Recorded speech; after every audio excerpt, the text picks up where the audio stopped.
ઉગ્રોજના રાણીપરાના ખેડૂતોની વ્યથા અગ્રણીઓ ખેડૂતોને પ્રાંતને લેખિત આવેદનપત્ર આપીને કરી રજૂઆત। કેનાલમાં પાણી છોડો, ઇજનેર વિરુદ્ધ કાર્યવાહી કરો તેવી માંગ। નર્મદા વિભાગના ઇજનેર દ્વારા કેનાલમાં પાણી આવતું હોવાનો દાવો કરીને પંચનામામાં સહીઓ કરવા ખેડૂતો ઉપર કરવામાં આવેલા દબાણને લઈને આરોપ ભભૂક્યો છે। સ્ટોરી રિપોર્ટ બાય મહેન્દ્ર કચ્છર માંડલ। મારું નામ જવાનસિંહ સોલંકી અને સાહેબ અમારી એવી રજૂઆત કે અમારે રાણીપુરા માઇનોર કેનાલ છે, ત્યાં અમારી પાણીની રજૂઆત છે। પાણીની રજૂઆત આજ કેનાલ બની આજ દિન સુધી પાણી આશરે 15 વર્ષથી કેનાલ બની પણ આજ સુધી પાણી અમારે પહોંચ્યું નથી। એટલે અમે નર્મદાના અધિકારીઓને સાહેબ વારંવાર રજૂઆત કરી એટલે અમે મહિનો અમારી જાતે પણ અમે મહેનત કરી કે પાણી અમને પહોંચે અને બધાને અમારા આખી આ ટીમને ખેડૂતોને પાણી પહોંચી જાય। પણ પછી એમને એવું લાગ્યું કે આ અમને વખા પાડે ને હેરાન કરે છે। એટલે કહું સાહેબ અમે તમને કોઈ હેરાન નહીં કરતા, પણ અમે તમારી સાથે તમે અમને સહકાર આપો, મહેનત અમે કરશું પણ તમને સહકાર આપો કે કેનાલ આખી તૂટી જાય છે, મોટા મોટા ઝાડ થયેલા છે અને ક્યારેય કેનાલ સાફ નહીં થયેલી એટલે પાણી પહોંચતું નહીં। એટલે પછી અમે વધારે રજૂઆત કરવા છતાં પછી એમને એવું વિચાર્યું કે તમે મને હેરાન કરો એટલે એમને સાહેબ અમારી વિરુદ્ધ ખેડૂતના વિરુદ્ધ એમને અરજી આપી પોલીસ સ્ટેશને અને અમને ફોન આવે કે ભાઈ તમે પોલીસ સ્ટેશને આવીને હાજર થઈ જાઓ। એટલે પછી અમે એવું કીધું કે અમે અમારી રજૂઆત છે, અમે પ્રાંત અધિકારી સાહેબશ્રીને રજૂઆત કરી છે અને આવેદનપત્ર આપીને અને પછી અમે અમારા જામીન આપી જઈએ તમને પોલીસ સ્ટેશને। અત્યારે મામલતદાર નાયબ કલેક્ટરને શું રજૂઆત કરવામાં આવી?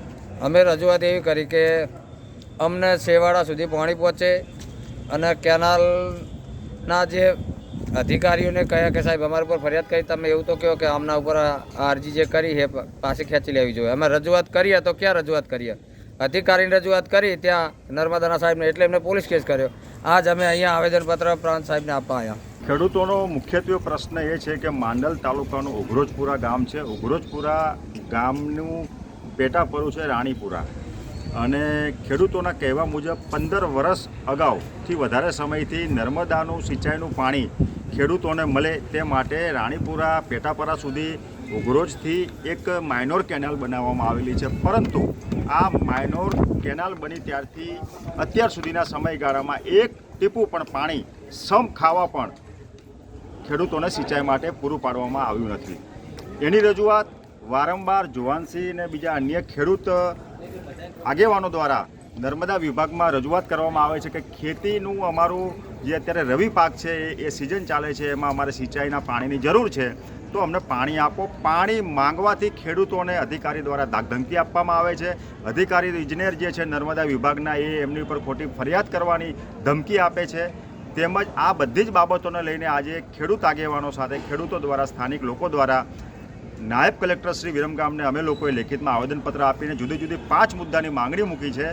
જેમાંની એક માંગણી છે કે જ્યારથી આ નર્મદા કેનાલ બની છે ત્યારથી આજ દિન સુધીના સમયગાળામાં નર્મદા વિભાગ દ્વારા આ કેનાલની રિપેરિંગ માટે, મરામત માટે, જાળવણી માટે કેટલો ખર્ચ કરવામાં આવ્યો છે એની તપાસ થવી જોઈએ, કારણ કે ભ્રષ્ટાચારની બૂ સાબિત થાય છે। હું પોતે પણ 2 દિવસ અગાઉ આ ગામે ગયો હતો, કેનાલની વિઝિટ કરી છે, ત્યાં ગાંડા બાવળ સિવાય કેનાલમાં કશું જ નથી। એટલે તપાસ કરવાની માંગણી કરીએ છીએ। બીજી માંગણી કરીએ છીએ કે તાત્કાલિક ધોરણે આ કેનાલ રિપેરિંગ કરીને ખેડૂતોનું સિંચાઈનું પાણી પૂરું પાડવામાં આવે। તેમજ જે નર્મદાના ઇજનેર છે એની તાનાશાહી છે, ખેડૂતો વિરુદ્ધની કામગીરી કરે છે, એની વિરુદ્ધમાં પણ કાર્યવાહી કરવાની અમે લોકોએ માંગણી કરી છે। ખેડૂતોને ધાક ધમકી આપનાર ઇજનેરને અમે આજે તમારા માધ્યમથી જવાબ આપીએ છીએ કે ખેડૂતો આ જગતનો તાત છે, તેને દબાવવાનો તમે પ્રયત્ન ના કરશો। તમે ખેડૂતો માટે નોકરી કરો છો, ખેડૂતોના તમે કોઈ અન્નદાતા છે એના તમે કોઈ માલિક નથી। સાચો માલિક આ ખેડૂત છે અને ખેડૂત માટે તમે જ્યારે નોકરી કરતા હોય ત્યારે તમારે ખેડૂતને પાણી પૂરું પાડવાની જવાબદારી તમારી બની જાય છે, પરંતુ તમારી જેવા જે અધિકારી છે એના ભોગે રાજ્ય સરકારનું નામ ખરાબ થાય છે અને તમે જે કામગીરી કરી રહ્યા છો એના કારણે આ તંત્રની વ્યાજબી વાત જે છે લોકો સુધી જતી નથી। એટલે ખેડૂતોને આજે સાથે રાખીને અમે નાયબ કલેક્ટરને આવેદનપત્ર આપીને રજૂઆત કરીએ છીએ કે આવા તાનાશાહી અધિકારી વિરુદ્ધ કડકમાં કડક કાર્યવાહી થાય અને ભ્રષ્ટાચાર જે નર્મદા વિભાગ દ્વારા કરવામાં આવ્યો છે, પાણી પૂરું નથી પાડવામાં આવતા, એ સમગ્ર બાબતની તપાસ કરીને ખેડૂતોને ન્યાય મળે।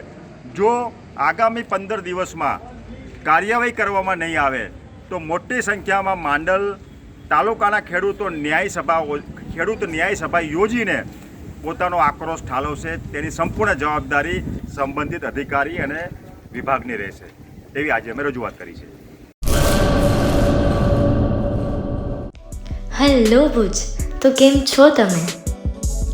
આજે હું તમને એવા શોરૂમની વિઝિટ કરાવું છું જે છેલ્લા 10 વર્ષથી કચ્છની જનતાના પ્રેમ અને વિશ્વાસથી મહેકતું લુગડા બજાર ફેમિલી શોરૂમ. આ શોરૂમમાં સ્ટાર્ટિંગ પ્રાઇસ 399થી છે, જેમાં kids wear, girls wear, boys wear અને જેન્ટ્સ વેર અને લેડીઝ વેરમાં પણ ન્યૂ વેરાયટીવાળું કલેક્શન પણ જોવા મળી રહેશે. અને જેન્ટ્સ માટે વેડિંગ કલેક્શન અને કુર્તા કલેક્શન પણ બહુ જ સારું છે. એનિમલ મૂવીનો પાર્ટ 2 આવે કે ના આવે, પણ એનાથી પહેલાં અમે લઈ આવ્યા છીએ લુગડા બજાર પાર્ટ 2, જેમાં તમને કિડ્સ વેરમાં વિન્ટર વેર સમર કલેક્શનનો ન્યૂ સ્ટોક આવી ગયો છે. લેડીઝ વેરમાં પણ ન્યૂ ડિઝાઇનમાં kurti, top and coat set best price थी स्टार्ट થાય છે. तो जेंट्स वेयर में भी मिल जाएगा boss. Leather, jacket, brand pants and check shirts, formal shirts, track pants પણ બેસ્ટથી બેસ્ટ પ્રાઇસ સાથે.